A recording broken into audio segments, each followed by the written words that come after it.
काल आहे ना इडली करायचा दिवस होता. इडल्या केल्या आणि त्याचा व्हिडिओ काय बनवला नाही, कारण नेहमीच मी इडलीचा व्हिडिओ बनवते. म्हटलं चला आज डोसे आणि त्याच्याबरोबर जी भाजी मी बनवते ना त्याचा व्हिडिओ बनवूया.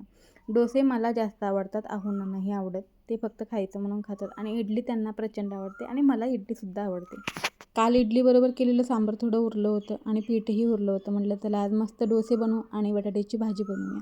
तर इथं भाजी बनवण्यासाठी बघा मी काय केलं होतं, बटाटे 4-5 उकडवून घेतले होते. त्यानंतर कढईमध्ये तेल टाकून जिरं मोहरीची फोडणी दिली होती, कढीपत्ता, अद्रक लसूणची पेस्ट, त्यानंतर बारीक चिरलेला कांदा शिजल्यानंतर त्यामध्ये बारीक चिरलेला टोमॅटो टाकला होता. त्यानंतर थोडंसं हिंग टाकून थोडंसं पाणी टाकून मस्त शिजवून घेतला.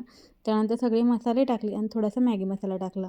सगळं व्यवस्थित शिजल्यानंतर मी त्याच्यामध्ये ना बटाटे आपले जे होते ते चिरून न टाकता हाताने असे फोडून टाकले होते, जसं व्हिडिओमध्ये तुम्ही बघितलात तसं.